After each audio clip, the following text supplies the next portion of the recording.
חתונה TV, איך זה עובד? המדריך למשתמש לבחירת תמונות דרך האינטרנט. הצלם ישלח לכם מייל עם לינק לבחירת התמונות של האירוע שלכם. במייל יצורף לינק קישור עם הסבר לבחירת התמונות. עליכם ללחוץ על הלינק המצורף ולאשר את התקנון. כמובן יש באפשרותכם לבחור סיסמה שרק אתם או כל מי שתאשרו יוכל גם הוא לצפות בתמונות. במסך בחירת התמונות תוכלו לראות את כל התמונות של האירוע שלכם ולבחור כמה תמונות שתרצו בצורה מסודרת. מה שאתם רואים עכשיו זה מסך של בחירת התמונות. עליכם ראשית לקרוא ולסמן שלב ראשון את האלבום אליו תרצו להוסיף את התמונות שבחרתם. שלב שני תהיה לחיצה על העכבר, מקס שמאלי להוספה וימני להורדה. במסך תוכלו לראות מצד ימין את הלוגו של הצלם ומתחתיו ישנם האלבומים והקטגוריות.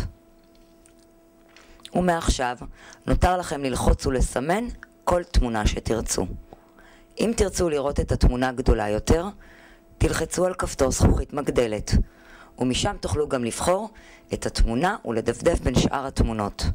לחזרה, לחצו שוב על כפתור זכוכית מגדלת. לחיצה שמאלית על מקש של העכבר, תסמן את התמונה במשולש אדום. תרצו להוסיף עוד תמונה, לחצו שוב והאלבום יתעדכן. ולחיצה ימנית תבטל את הבחירה. סיימתם לבחור אלבום אחד. עכשיו תוכלו לעבור לאלבום השני ולסמן אותו. ככה תוכלו לעבור ולבחור את כל האלבומים שלכם במהירות וביעילות. אם תרצו לראות לאחר מכן את כל התמונות שבחרתם, עליכם לסמן במשבצת הצג תמונות נבחרות בלבד, שם תוכלו לראות רק את התמונות הנבחרות. ומשם גם לבחור לאלבומים אחרים אם תחפצו בזה. אם יש לכם יותר מדי תמונות ואתם רוצים לעשות לעצמכם קצת סדר, ניתן לבחור קטגוריה, למשל חופה, ומשם תבחרו את התמונות לאלבום. אם סיימתם לבחור את התמונות, עליכם ללחוץ על סיימתי לבחור.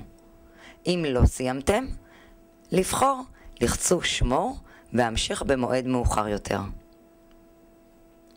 יש לכם אפשרות לראות את התמונות בגלריה דינמית ולשתף את החברים שלכם בפייסבוק או בכל הרשתות החברתיות שלכם. לאחר שסיימתם, הודעה תישלח לצלם והתמונות יצאו לפיתוח. תוכלו לצפות באירוע שלכם מאוחר יותר באתר www.חתונה.tv. במשבצת טקסט חופשי עליכם לרשום את השם שלכם, למצוא את האירוע שלכם ולרשום את הסיסמה. ומשם תוכלו לראות ולשתף את האלבום שלכם בפייסבוק. שיהיה בהצלחה, צוות חתונה TV.